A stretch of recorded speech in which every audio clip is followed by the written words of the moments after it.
Você já conhece o projeto Amigos da Missão? É muito importante você que tem acompanhado a programação da TV Viva Promessa conhecer se você ainda não ouviu falar sobre o Amigos da Missão.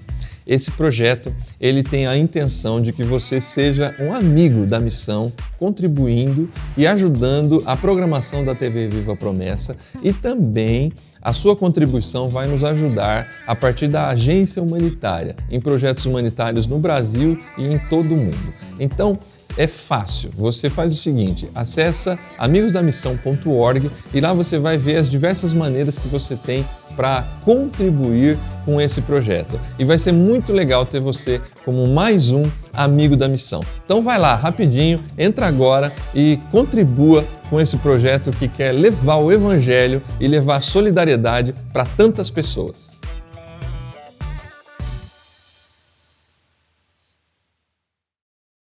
A paz do Senhor Jesus, meu irmão, minha irmã, paz do Senhor Jesus, povo promessista.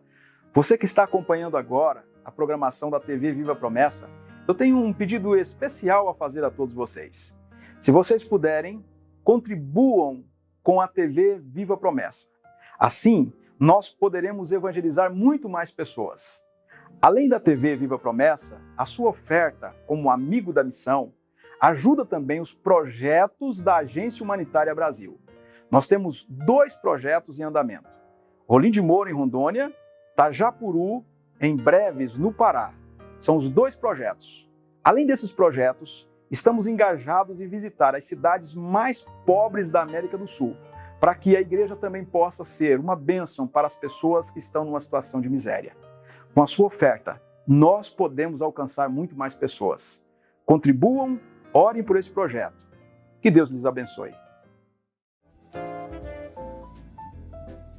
Olá, meu irmão, minha irmã, graça e paz de Jesus. É muito bom estar novamente aqui com você para agora encerrarmos o estudo da lição Alegrai-vos. Chegamos finalmente à 13ª lição. Nós vivemos em uma sociedade extremamente insatisfeita, pessoas insatisfeitas com seus casamentos, insatisfeitas com seus trabalhos, insatisfeitas às vezes até com seus familiares. Somos fruto, vivemos em uma sociedade de pessoas insatisfeitas, mas mesmo assim, pessoas que buscam a felicidade. E nessa busca de felicidade, às vezes no dinheiro, às vezes na sensualidade, às vezes na ânsia e no excesso do trabalho, às vezes em algum esporte, em algum lazer, entretenimento, enfim. Essa busca ela é tão incessante e nessa busca pela felicidade as pessoas se encontram com a insatisfação. Nós vamos falar um pouco sobre isso, da perspectiva bíblica que Paulo traz no último capítulo da carta aos Filipenses, sobre a ideia do estar sempre contente, do ter sempre o contentamento. E daqui a pouco a gente vai conversar sobre esse assunto. Se você ainda não fez, faça agora. Divulgue esse link aí, compartilhe esse link nos seus grupos, nas redes sociais, no WhatsApp, no Insta, no Face. Mande aí para os seus amigos, irmãos da igreja local, irmãos de outras igrejas que gostam do estudo da palavra de Deus, que agora a gente vai ter um tempo aqui para se dedicar no estudo da lição bíblica, para nos aprofundarmos um pouco na reflexão daquilo que esta lição traz sobre a ideia do contentamento na perspectiva de Filipenses 4. Mas daqui a pouco a gente começa o nosso estudo.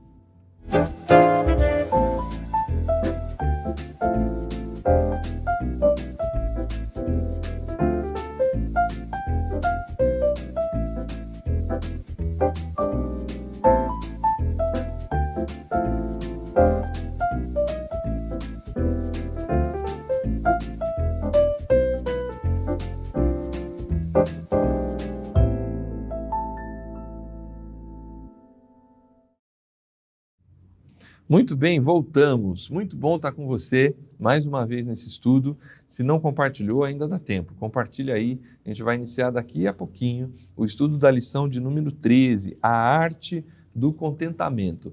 manda esse link para que mais pessoas possam ter acesso aos conteúdos da TV Viva a Promessa, e em especial agora, esse estudo da lição bíblica. É um privilégio estar com vocês compartilhando desse tempo aqui, e agora que chegamos ao final desse estudo. Paulo ele não poderia terminar de outra forma, ele vai terminar com esse tom, né? Com essa nota, quase uma nota melódica que acompanha todo o livro, a carta aos Filipenses, da ideia da alegria. E aqui eu acho que ele vai fechar o conteúdo dessa carta apontando a base, a essência do seu contentamento. Para a gente conversar sobre esse assunto, está aqui com a gente o pastor Auriedno, pastor da Promessa ali no Alvorada. Acertei? Acertou, isso mesmo. Primeira vez que você está na lição bíblica, né, pastor Auriedno? Primeira vez, uma honra estar aqui. Seja muito bem-vindo, para mim é um privilégio poder participar dessa primeira vez aqui com você, nos estúdios aqui da TV Viva a Promessa. Você já gravou bastante texto e contexto, né? Alguns. E agora está aqui com a gente para essa lição bíblica, para fechar esse assunto. Um privilégio tê-lo com a gente. Por favor, cumprimente nossos irmãos, nossos amigos que estão assistindo. O privilégio é todo meu, pastor Júnior, e queria desejar aí um bom estudo a todos vocês, uma alegria e satisfação estar aqui, que possamos, nessa última lição dessa série, aprender um pouco mais com Paulo sobre alegria, sobre contentamento. Uma satisfação. Muito bem, bom, vamos lá. O texto base é o tudo posso naquele que me fortalece. A gente até comentava aqui antes de começar a gravação, né? Sim. Que talvez é um dos textos mais mal interpretados da palavra de Deus, né? Quando ele é lido fora, deslocado do seu contexto, né? Mas antes da gente falar exatamente desse texto, nós estamos, é sempre bom lembrar, chegando ao final desse estudo, Paulo está preso. Paulo está preso e mandando uma carta para os irmãos de Filipos. Os irmãos de Filipos sempre foi... É assim que a gente entende e aprende, a partir da leitura ali de Atos e depois da própria carta aos Filipenses, que essa igreja sempre foi uma igreja que, de alguma forma, ajudou a sustentar o ministério de Paulo. Era a igreja que, financeiramente, inclusive, né, se colocou à disposição de Paulo, a partir ali até da primeira conversa, né, a Lídia, que era uma rica comerciante de tecidos, né?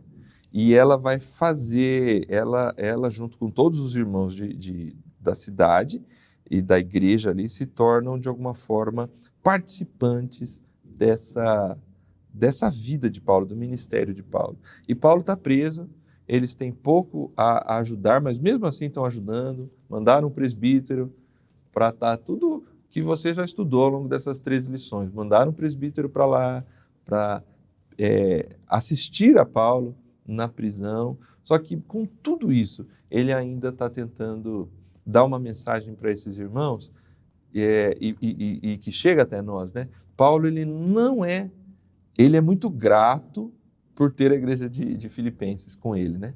O apoiando, mas ele não é dependente de quando as coisas vão muito bem, ou que a ajuda chega ou não chega.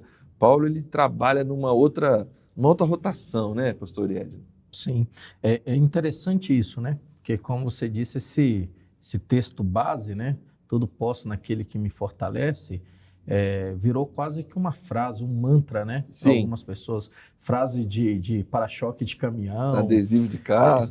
E aí, quando a gente olha para essa frase e percebe que Paulo está preso, e ele está dizendo esta frase num contexto de gratidão pela ajuda que os irmãos da igreja de Filipos estavam tendo com ele, a gente vai entender que Paulo, na realidade, está falando sobre a base do contentamento. Ele está explicando para esses irmãos qual é a razão dele estar feliz, né? E é interessante isso, porque ele aborda isso de uma maneira muito profunda, e a própria vida dele vai ser um exemplo disso que ele vai ensinar para a gente. Muito bem. Se a gente caminhar para dentro do estudo aqui, vai ficar mais fácil até a gente chegar no ponto, de repente, se a gente deixou um ou outro irmão meio incomodado, como assim? É o mais mal interpretado, né? Para a gente entender bem aí o tudo posso naquele que me fortalece. Mas antes da gente chegar lá, se a gente seguir aqui a estrutura da lição, a primeira questão, o que Paulo ensina sobre a virtude do contentamento em Filipenses 1, 11 e 12. E por que a vida de Paulo é uma refutação à teologia da prosperidade? O que a gente pode aprender com Paulo? Penso que essa lição ela não tratou de aspectos teológicos como teologia da prosperidade, né? Até mesmo antes, pastor Edson, vamos dar um passinho atrás, né? Por que a lição faz esse contraponto, né? Teologia da prosperidade e a teologia que Paulo está apresentando de um contentamento não baseado numa teologia como essa aqui. Ajuda os nossos irmãos aí a entender esse ponto, por favor.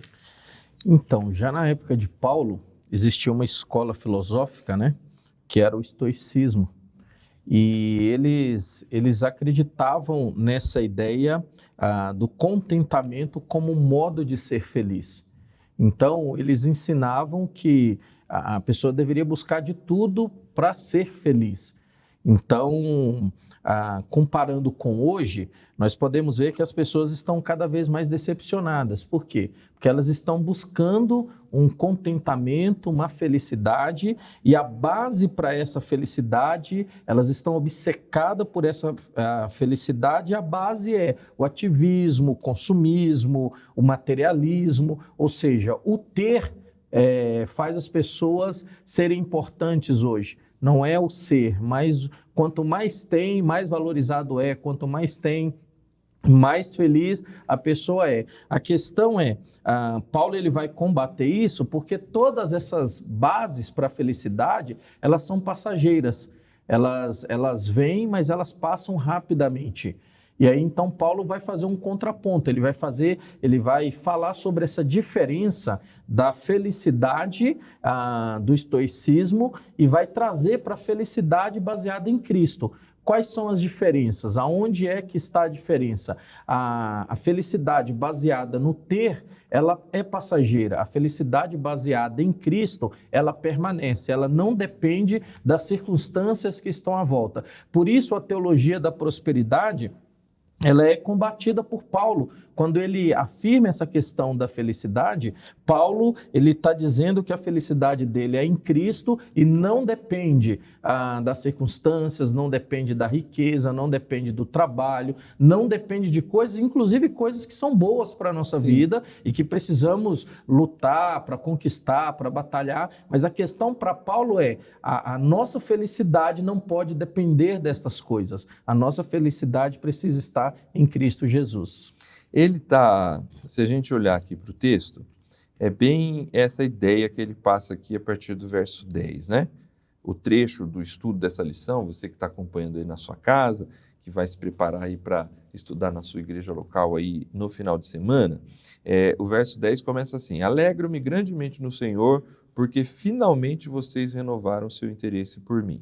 Isto é, Paulo está aqui apontando o fato de que os filipenses o estão ajudando, né? Chegou ajuda lá para ele. Ele fala isso com muita alegria, né? Isso, e essa carta vai voltar, né? Então ele está escrevendo, puxa, de tudo que ele escreveu, chegando aqui no final, quando ele está fechando a carta, ele está dizendo assim: eu estou muito alegre porque vocês renovaram seu interesse por mim. De fato, vocês já se interessavam, mas não tinham oportunidade de demonstrá-lo. Isso ele reconhece que a igreja nunca deixou de se preocupar com ele, mas aquela situação de prisioneiro, toda uma dificuldade de entender como eles poderiam ajudar Paulo. Tomaram uma decisão, enviaram o presbítero lá e ele teve essa oportunidade. Só que o verso 11, ele vai ajustar, porque ele tem sempre essa preocupação pastoral, né? Teológica. Eu não estou dizendo isso porque esteja necessitado. Isto é, talvez ler errado aqui dá quase um ar de certo orgulho, né? É como se ele não está dizendo eu não preciso de vocês, né? Não, muito pelo contrário, né? Até porque quando ele começa no versículo 10 demonstrando essa grande alegria, é interessante a gente lembrar, né, que a preocupação e o cuidado naquela cultura era um símbolo de verdadeira amizade. Sim. Ou seja, a amizade ela era envolvida por um cuidado e por uma preocupação pelo outro. Então, Paulo ele começa essa parte dizendo que ele está feliz com os irmãos, porque ele sente essa ligação, essa relação de amizade com aqueles irmãos. Mas aí, no versículo 11, quando ele vai trabalhar essa questão, ele vai dizer, olha, porque eu aprendi a viver em toda e qualquer circunstância. A ideia dele não estar necessitado, quando ele diz isso para aqueles irmãos, ele não está querendo demonstrar que ele está querendo tirar daqueles irmãos algo que eles não possam dar.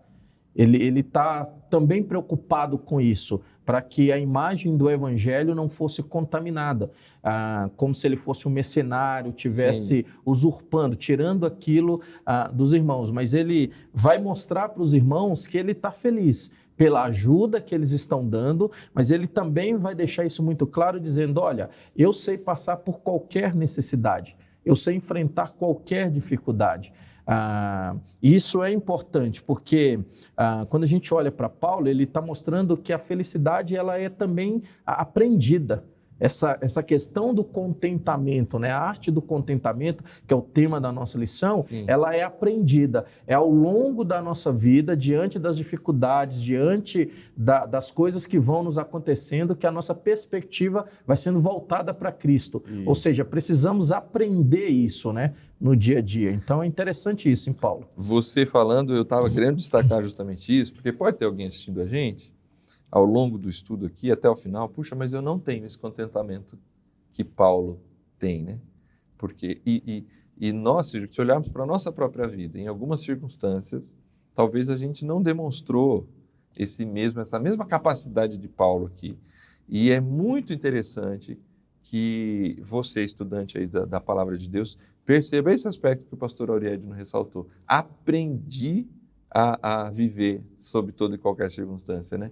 Isto é, o que Paulo está dizendo é que em algum momento, talvez ele não soubesse reagir como reagiu aqui. É um fruto da maturidade, né? É um fruto de andar com Jesus, né? Então, por vezes, você ainda fica muito frustrado diante de algumas perdas que a vida traz, de alguns sofrimentos que a vida traz. Isso traz profunda dor.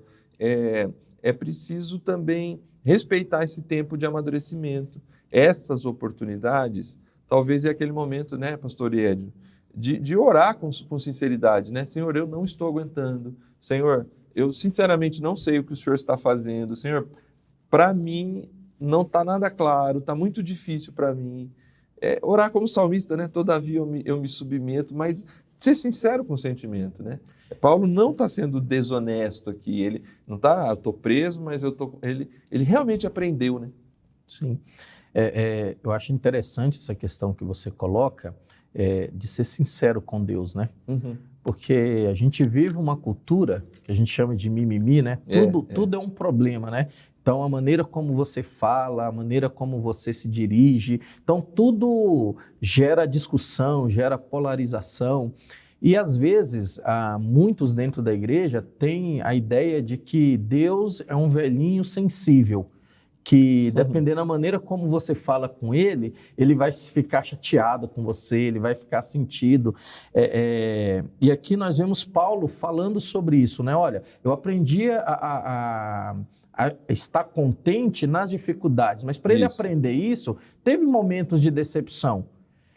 Eu fico imaginando Paulo quando ele ora a Deus para que o espinho na carne saísse, e a resposta de Deus é um sonoro não. Isso. Que a gente acha bonito, né? A minha graça te basta. Sim. Mas ali Deus está dizendo, olha, eu não vou te abençoar. Então ali também faz parte de um aprendizado. Então ser sincero com Deus, quando a gente abre o nosso coração ao Senhor e diga, Senhor, não estou compreendendo. O Senhor, ele vai promover cura, ele vai promover aprendizado na nossa história, e isso vai gerar contentamento, isso vai gerar satisfação, porque a gente vai ter um relacionamento com ele. O contentamento cristão nesse sentido é realmente oposto à teologia da prosperidade, né? Porque na teologia da prosperidade, o que se ensina, de forma assim, muito superficial, né? É uma ideia de que o Filho de Deus, o cristão, ele não passa por necessidade. Ele não deveria enfrentar a doença. O Filho de Deus, ele é sempre um vencedor do ponto de vista humano, né? Sim. Ele sempre está no sucesso, tudo dá certo. E se não dá, é por falta de fé. De modo assim muito superficial. Essa é a ideia da teologia da Isso. prosperidade, né? E Paulo ele está dizendo justamente o contrário, né? Ele está combatendo essa ideia, né? Sim. Na realidade, porque ele vai dizer que o cristão ele tem um propósito. E o propósito do cristão está relacionado com a missão.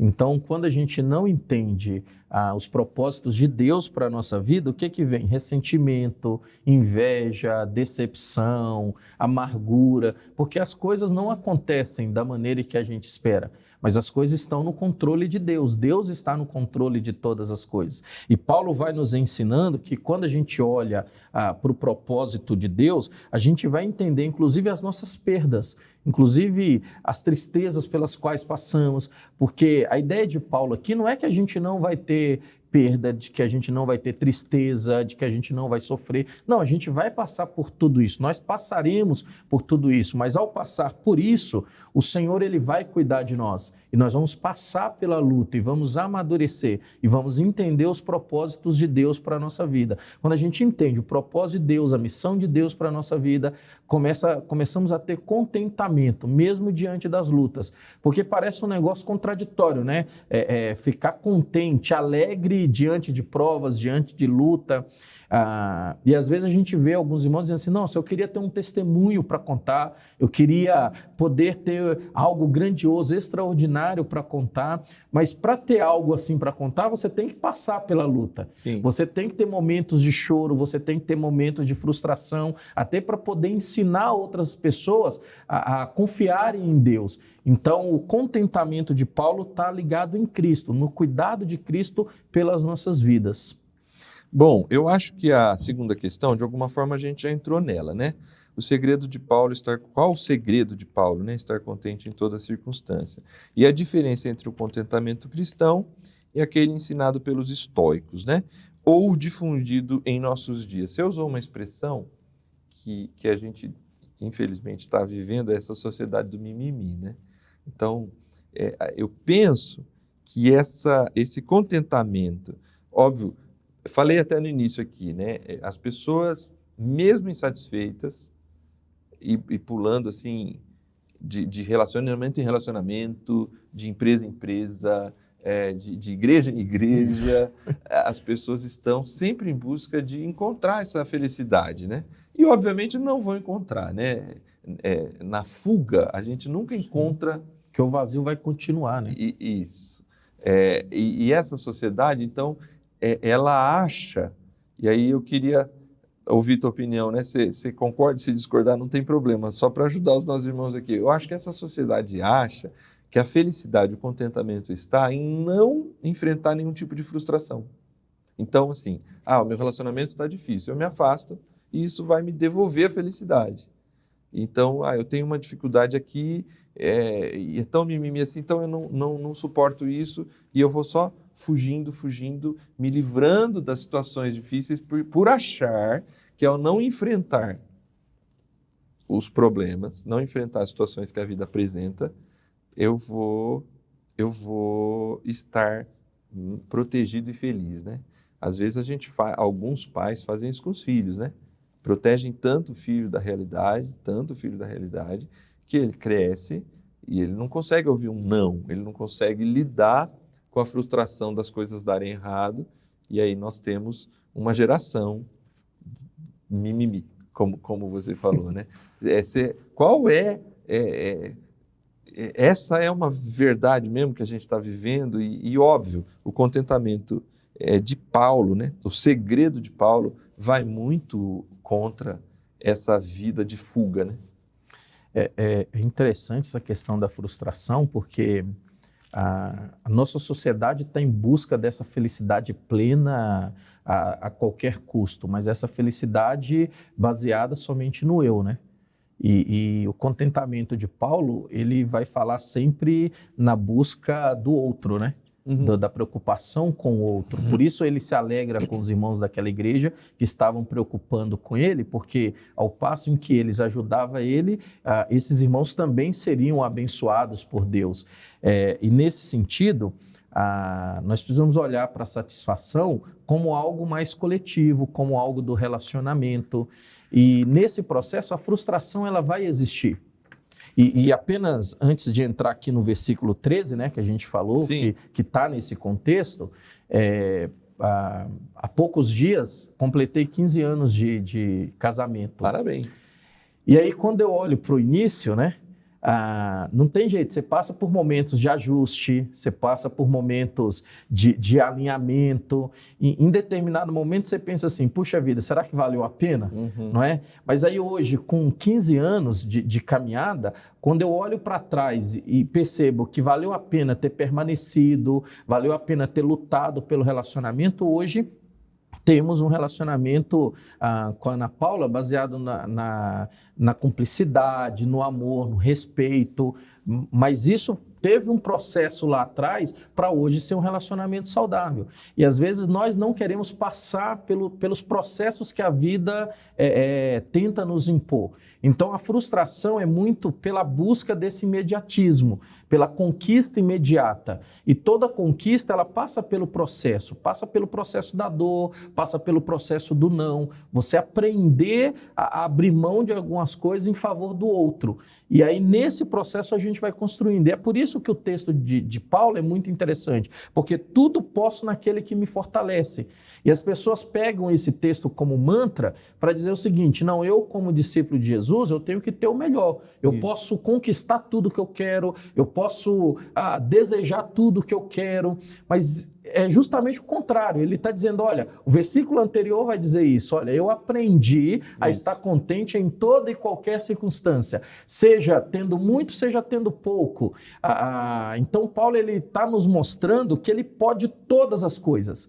A ideia aqui é não desistir, é não parar diante de uma frustração, é não desistir diante de um não, é você continuar olhando para Cristo e continuar a sua caminhada. Então, se você tem pensado em desistir do seu casamento, se você tem pensado em desistir da tua vida comunitária na igreja local, então o desafio de Paulo para você você pode, você vai vencer as dificuldades que hoje você está passando. E lá na frente, essa frustração, quando você olhar, ela vai ser um processo pelo qual você passou que gerou contentamento.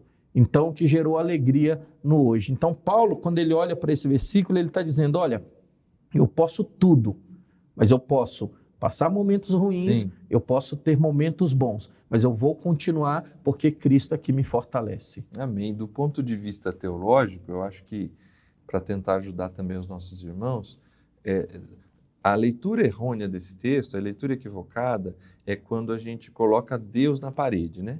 Sim. Tudo posso naquele que me fortalece. Como se Deus fosse obrigado a fazer tudo o que a gente quer, do jeito que a gente quer.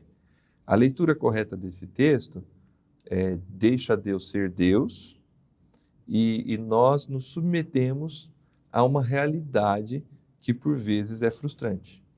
Porque o que ele está dizendo é assim, eu não sou fortalecido pelo tudo que acontece, eu sou fortalecido por Deus. Em tudo que eu enfrento. Isto Deus não é um gênio da lâmpada ou algo parecido que é obrigado a fazer tudo o que eu quero. Mas eu posso enfrentar a frustração, o sofrimento, a fome, a prisão. No caso de Paulo aqui, ele aprendeu, não é fácil. Falar isso aqui é muito tranquilo. Você falou dos seus 15 anos de casamento, com muita leveza, mas só você sabe, Ana Paula, o que foram esses 15 anos de casamento, os dias difíceis, as lutas, como eu e a minha, Ana Paula, sabemos também quais foram as nossas lutas, os nossos choros, os nossos dilemas pessoais. Mas o olhar de Paulo é um olhar assim, Deus é quem me fortalece. E se Deus me fortalece e eu tiver que passar pela prisão, eu passo. A prisão não é agradável. Isso aí. Mas ele não está contente, ele não é masoquista, né? Ele não está contente porque está preso, ele não está contente porque passa fome, ele não está contente porque sofreu um naufrágio, no caso de Paulo. Ele está contente porque tem Cristo, e isso é suficiente para ele. Acabou, né? O contentamento dele não está no que e aí eu volto no aprendi, Auriedno. Não é simples. Não é. Eu gosto muito de um exemplo, né? Eu tenho uma filha adolescente. Então eu também estou aprendendo a lidar com essa fase, né? Certo. E filho adolescente acha que tudo é fácil e não gosta de receber não. E o não para o adolescente sempre é frustrante, né? Porque quando ele quer uma coisa, ele luta, ele fala e ele argumenta. E a gente está numa geração que os filhos têm essa possibilidade de argumentar, né? Contra-argumentar. E a gente mantém o não, e o não é frustrante para eles. Mas eu gosto dessa imagem porque ela traz uma realidade de Deus para as nossas vidas. Porque assim, se a minha filha hoje, adolescente, dizer assim, eu quero uma moto, por exemplo, para ela, na cabeça dela, faz todo sentido, ela vai ser feliz, só que como pai eu sei que, primeiro, ela não tem a carta, ela vai ter dificuldades e outra, é um perigo. Então, como pai, não tem nem discussão, a fala é não vai ter, enquanto tiver, né, no nosso cuidado, não vai ter. Só que para ela é frustrante isso, só que o meu olhar e o da Ana Paula para ela é um olhar de cuidado, é um olhar de amor. Eu fico imaginando Deus fazendo isso conosco. A gente dizendo para Deus, Deus, eu posso tudo em ti, então eu quero isso, quero aquilo e quero aquilo. E Deus dizendo, olha, isso aqui eu não vou te dar, porque eu sei que isso aqui não é bênção. Então, a gente ouve o não de Deus e se frustra, mas Deus olha como cuidado, como amparo, e Ele olha como proteção, como amor por nós. Então, aí está o desafio para nós, também compreender as respostas de Deus para as nossas vidas. Nem sempre é fácil, é um processo doloroso às vezes, mas nesse processo a gente aprende muito. Então, acho que o segredo desse contentamento de Paulo é aprender em todo instante. Tentar descobrir o que Deus está querendo nos ensinar diante de tudo que a gente vive na nossa vida. Muito legal. Bom, a gente precisa caminhar aqui que o papo tá bom. A gente precisa andar aqui para a questão 3. Também acho que a gente já comentou um pouco dela. Paulo procurou evitar ser erroneamente entendido, né? Como um explorador de fiéis. Parece que naquele tempo haviam muitos pregadores, profetas itinerantes, né? E que de alguma forma abusavam, exploravam né? As igrejas, né? Em que sentido a igreja de Filipos se diferencia das demais nesse suporte a Paulo? Como é que a gente pode ajudar o estudante aí a refletir sobre essa questão para o estudo dele aí nessa semana, no sábado, quando estiver na sua igreja local? Eu acho importante porque, assim, se naquele tempo já tinha os exploradores, a igreja de Filipos não se omitiu em contribuir. Eu acho que tem o cuidado de saber se está contribuindo para uma causa justa, para uma causa séria, mas também fica o desafio de ser generoso, de contribuir com alegria, de contribuir com a igreja local. Por vezes a gente vê no noticiário, nos nossos dias, muitas coisas erradas, assim como na época de Paulo tinha os exploradores, hoje também nós temos os nossos atualizados, enfim, de todas as formas. E isso pode levar algum dos nossos irmãos que estão nos acompanhando a dizer o seguinte, não vou contribuir na minha igreja local. Não vou ser ofertante, não vou ser dizimista, não vou ajudar nos amigos da missão, não quero me envolver porque eu posso ser explorado. E a igreja, os irmãos ali de Filipos, eles não olhavam para os exploradores da época, eles olhavam para as pessoas sérias como Paulo. E eles, olha, nós vamos contribuir. Eu acho que fica essa lição daqueles irmãos para nós. E contribuir, pelo que Paulo fala aqui na carta, os irmãos fazem isso com muita alegria. Sim. Não é? Então, assim, aí está a generosidade, o companheirismo, o olhar para a comunidade, porque quando eles contribuem para Paulo, eles não estão contribuindo apenas para Paulo, eles estão contribuindo para o reino de Deus. Então, eu acho que esses irmãos nos deixam essa lição também. É interessante, né? O presbítero é o Epafrodito, né? Estou amplamente suprido agora que recebi de Epafrodito os donativos que vocês enviaram. São uma oferta de aroma suave, um sacrifício aceitável e agradável a Deus. Ele chega a relacionar isso com adoração, né? Sim. Nesse sentido, eles têm essa generosidade, mas como eles estão adorando. É uma maneira de adorar a Deus, né? Essa oferta, esse suprimento aqui necessário para a vida de Paulo. E trazendo para a nossa cultura também, hoje a gente vê, né, uma busca desenfreada pelo dinheiro, pelo recurso. Não que o dinheiro seja pecado, né? Sim. Até, inclusive, ele é bênção quando a gente usa corretamente para o sustento da família, para a propagação do evangelho. Mas hoje o dinheiro se tornou um ídolo para a felicidade dessa cultura, né? Então, quanto mais eu tenho, mais feliz eu vou ser. E aí, quando esses irmãos eles contribuem alegremente, eles também estão fazendo um contraponto com a cultura. Sim. Eles estão dizendo, olha, a nossa satisfação não está em apenas ter recurso financeiro, mas a nossa satisfação também está em contribuir com o reino de Deus. Acho que essa lição deles é sensacional para nós. Muito legal. Isso está presente desde o início dessa igreja, né? Eu gosto de destacar isso ali em Atos, quando Paulo chega em Filipos, se encontra com a Lídia aceita a palavra lá, depois de alguns sábados ali pregando no Rio, e a Lídia, ela vai ser, esse DNA está presente ali já, porque ela vira para Paulo, se você realmente acha que eu sou uma crente no Senhor, você vai ficar na minha casa. E isso vai mexer com o próprio Paulo, né? Sim. Porque Paulo tinha na sua filosofia de ministério não ser pesado para ninguém, né? Por isso ele produzia tendas, todas as cidades, né? Priscila e Áquila, que vão ser companheiros de ministério, mas também são companheiros de profissão, né? E em Filipos, Paulo aprende, inclusive isso, né? Aprende a depender dos irmãos, aprende a receber dos irmãos com alegria, com contentamento, mas ele está sempre preocupado tanto em ajustar a visão, né, para ele mesmo, como para os irmãos, né? A gente não depende dessas coisas, a gente não é preso, e até o fato deles contribuírem, ele aponta para isso, né? Isso aqui é uma maneira de vocês adorarem, de vocês não terem o dinheiro como ídolo, né? Vocês estão usando o dinheiro de um jeito que mostra que vocês são contraculturais, né? Vocês não são prisioneiros dele ao doar, ao abrir mão, né? A ideia de descansar na providência divina, né?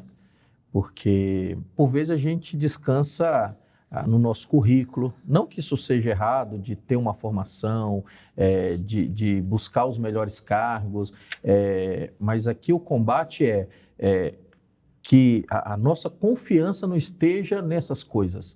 A nossa confiança precisa estar sempre em Deus. Até o nosso emprego, o nosso currículo, a nossa faculdade, tudo isso é providência de Deus para as nossas vidas. Uhum. Quando a gente confia na providência divina, ainda que venham os dias maus, ainda que venha a escassez, a nossa confiança e dependência vai estar nele. Muito bom. Bom, vamos caminhar aqui para o nosso encerramento.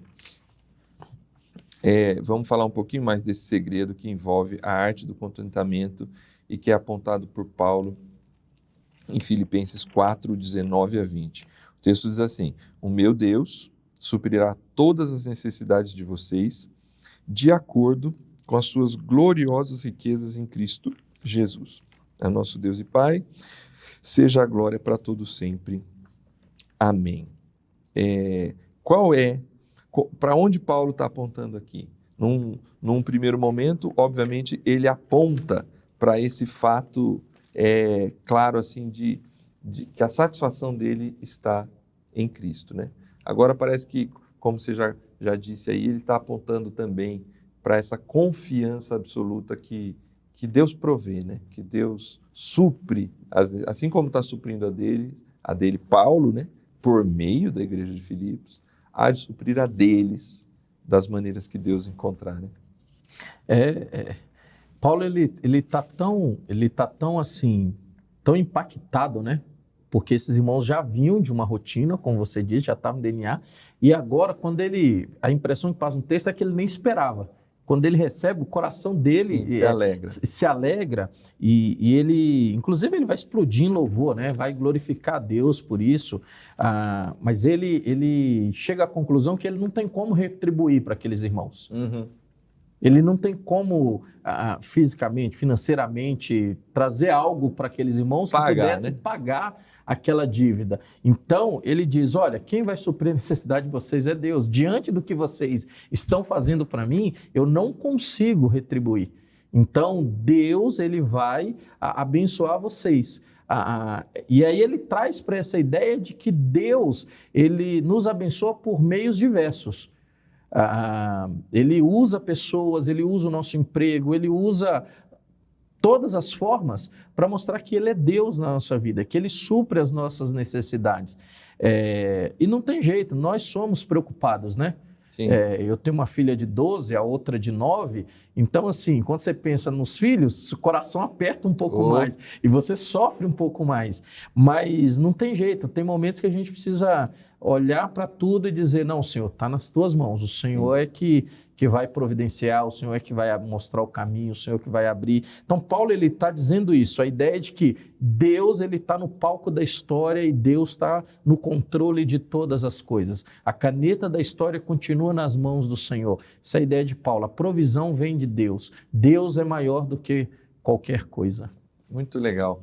Nós estamos chegando ao final do estudo, não somente da lição 13, mas ao final do estudo da série de lições Alegrai-vos. Eu acho que essa lição fecha, realmente, são tantas frases feitas, né? Tudo posso naquele que me fortalece, e agora fecha com chave de ouro, porque essa ideia que está presente na carta, alegrem-se no Senhor, né? Alegrem-se no Senhor. Outra vez vos digo, alegrem-se, né? Alegrai-vos no Senhor.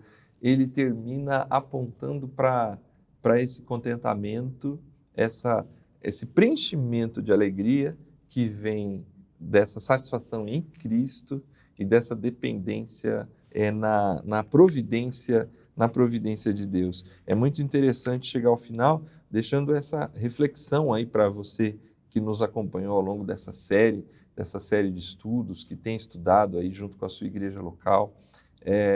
Essa pergunta, ela talvez é uma pergunta retórica, né? Mas aonde está o nosso contentamento, né? Se a gente buscar lá no nosso íntimo, a gente vai se encontrar ou com essa ideia estoica, né? De talvez aceitar e para não se machucar, né? Aceitar as coisas como são e deixar para lá, ou talvez está sempre nessa busca incessante e que gera a insatisfação constante, ou se a gente, como Paulo, está aprendendo. Acho que para mim, pastor Iedno, talvez a lição ela é muito rica, né? Mas geralmente alguma coisa se destaca, né? Sim. Eu acho que esse estar aprendendo, né? Aprender a se satisfazer em Cristo, aprender a descansar diante das necessidades dos nossos filhos, aprender diante da tensão de alguma expectativa de uma resposta de um negócio, aprender a confiar em Deus e não trocar o pé pelas mãos, né? Agindo de forma tão estabanada que a gente atrapalha o que Deus está fazendo por nós, a gente se interpõe e aí a gente vai entrar no processo da insatisfação, né? Então, eu acho que essa questão, irmãos, você que está aí acompanhando a gente, fica para a gente, né? Qual é a fonte da sua alegria, né? Onde reside a nossa alegria? Algumas pessoas falam, a minha alegria são os meus filhos, a minha alegria é o meu emprego, a minha alegria é aquele carro que eu consegui comprar, e lavo o carro, e cuido do carro, aspiro o carro, e a vida, enfim. A minha alegria é aquela chácara que eu tenho lá, a minha alegria é, enfim, reunir os familiares.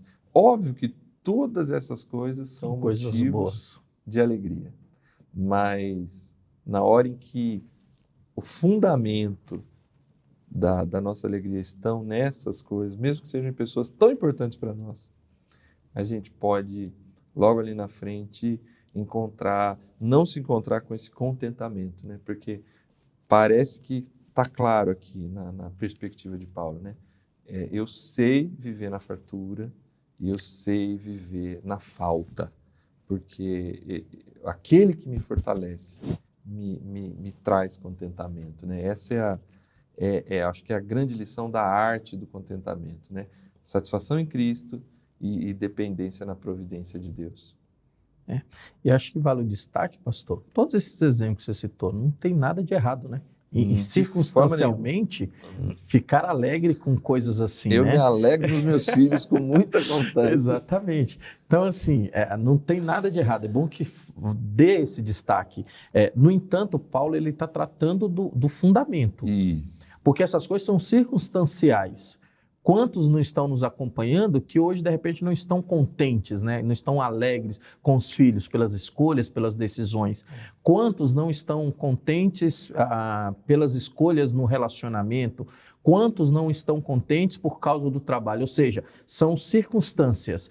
E quando você tem motivos para circunstancialmente estar alegre, fique alegre. Lógico. No entanto, Paulo está abordando algo mais profundo. Ele está falando de algo que é fundamental. Ainda que essas coisas não existam, a gente ainda vai olhar para Cristo e se alegrar. Então é ultra circunstancial, né? Não depende dos momentos em que a gente está vivendo. Ainda que esses momentos sejam importantes, alegres, ou na ausência deles, a gente se sinta triste, decepcionado, mas quando a gente tem uma base, essa base ela vai fazer a gente perseverar na caminhada. Muito bem. Bom, as duas aplicações: aprenda a arte do contentamento, encontre satisfação em Cristo. Toda essa ideia aqui que a gente apresentou, e aprenda a arte do contentamento, encontre descanso em Cristo, que, como disse Paulo aqui no final da carta, Deus suprirá todas as necessidades, né? No tempo dele, à maneira dele, e nós precisamos enfrentar essas situações, né? Às vezes o sorriso do rosto, a gente estava falando, você foi falando, né? Às vezes não é nem a questão somente de uma decisão, né? Filhos que andam tomando decisões que trazem tristeza, né? Mas, enfim, um filho no hospital, né? Que a gente tem que acompanhar ali 2, 3, 4 dias. É óbvio que a gente não está com um sorriso no rosto. A gente não quer ver o nosso filho naquela situação. Mas, lá no fundo, existe uma certeza de que Deus está cuidando da situação, por mais difícil que ela seja, e por mais que o cenário final não seja o que nós esperamos. Aquele que tem o seu fundamento em Cristo tem um olhar para além, né? Para além da circunstância e na certeza, inclusive da lição 11, da dupla cidadania, né? Nossa cidadania está no céu. O choro vai acabar, a dor vai acabar. Isso aí, a gente espera ansiosamente a manifestação de Jesus, que vai transformar os nossos corpos mortais em corpos gloriosos, como é o de Cristo Jesus. Então, essas certezas impactam a vida de quem tem Jesus na vida mesmo, né? Não é só do frequentador de igreja, né? Não é só daquela pessoa que frequenta cultos, mas é daquela pessoa que realmente tem Jesus no coração. A dor, ela vai fazer parte em alguns momentos da vida, a falta do sorriso no rosto, mas lá no fundo, esse contentamento, ele tá presente. Amém. Vamos lá? Queria que você, se tiver uma última palavra final aí para os nossos irmãos, e orasse aí. A gente está chegando ao final desse estudo. Agradecer a Deus o tempo que a gente teve. Privilégio mais uma vez estar contigo aqui, pastor Edno. E aí você deixa sua palavra final e ora com a gente para encerrar o estudo da série de lições Alegrai-vos. Amém. Uma alegria, né? Encerrar com alegria. Uma alegria poder estar aqui, uma grande honra e satisfação estar aqui, pastor Júnior.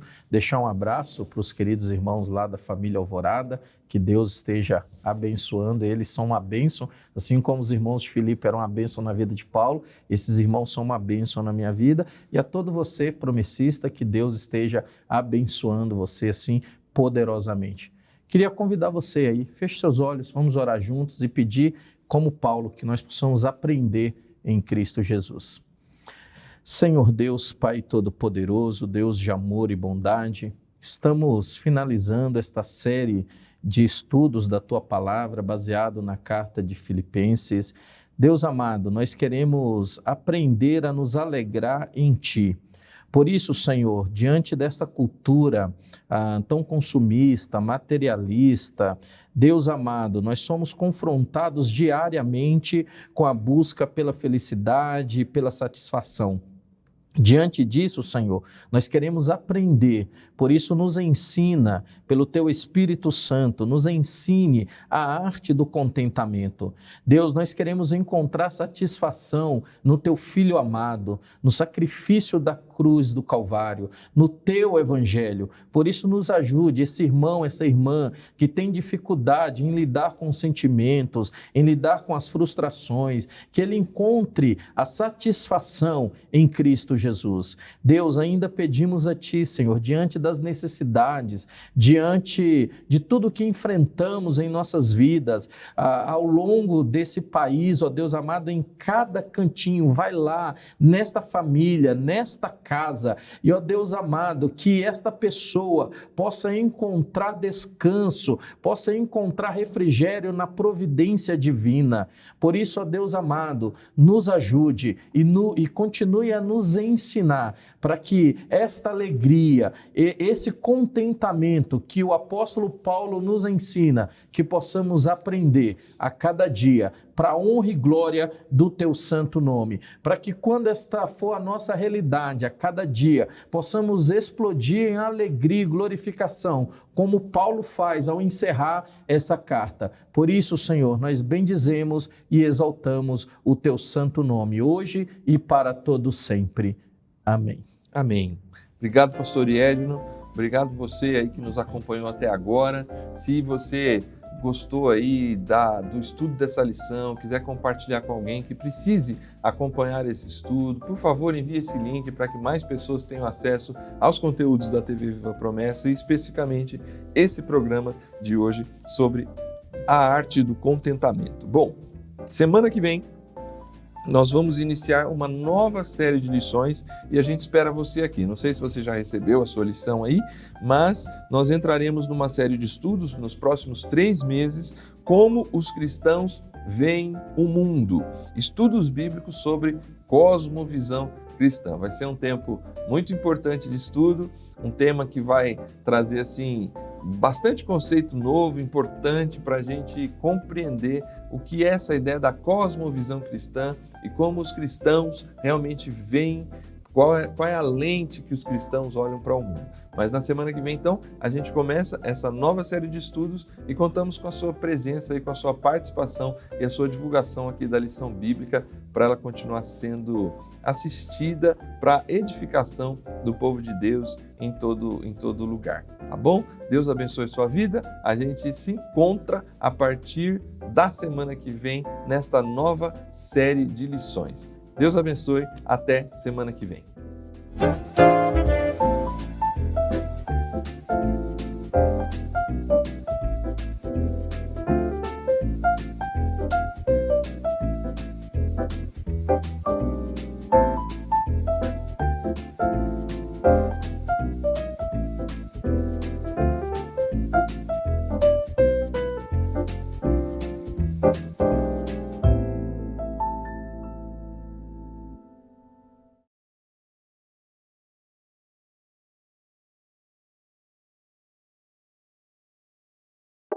Olá, graça e paz para todos, irmãos, irmãs, alunos e alunas, professores e professoras da Escola Bíblica. Você já ouviu falar no termo cosmovisão? De maneira simples e objetiva, cosmovisão diz respeito a uma visão de mundo. Cosmovisão é um termo utilizado para se referir a uma maneira de enxergar o mundo ao nosso redor. E quando nós falamos de cosmovisão cristã, nós estamos nos referindo à maneira de os cristãos enxergarem o mundo. Por que nós estamos falando sobre esse termo nesse vídeo? Exatamente porque esse será o tema da lição do próximo trimestre, terceiro trimestre de 2022. Como os cristãos veem o mundo. Estudos sobre a cosmovisão cristã. Durante os 13 sábados desse trimestre, nós estaremos conversando a respeito desse tema e apresentando vários temas e a maneira cristã de lidar e de enxergar esses temas. Por exemplo, qual o sentido da história, quem é Deus, qual a origem do universo, existe certo ou errado, o que é a verdade, os seres humanos de fato são livres. Estes e outros temas serão abordados na lição desse trimestre. Nós costumamos falar que a cosmovisão funciona como um óculos sobre a mente. Assim como as pessoas que utilizam óculos precisam de um óculos para enxergar corretamente as coisas ao seu redor, todo ser humano tem uma espécie de óculos sobre a mente, por meio do qual a pessoa enxerga o mundo ao seu redor. A proposta dessa lição bíblica é conversar então sobre esse óculos e essas lentes da cosmovisão cristã, através do filtro da cosmovisão cristã, que é a própria palavra de Deus, a própria Escritura Sagrada. Nosso desejo é que seja um tempo ricamente instrutivo e edificante para todos os alunos e alunas da Escola Bíblica. Oramos para que Deus possa usar cada professor, cada professora na ministração desses conteúdos. Que Deus abençoe ricamente a vida de todos e bons estudos.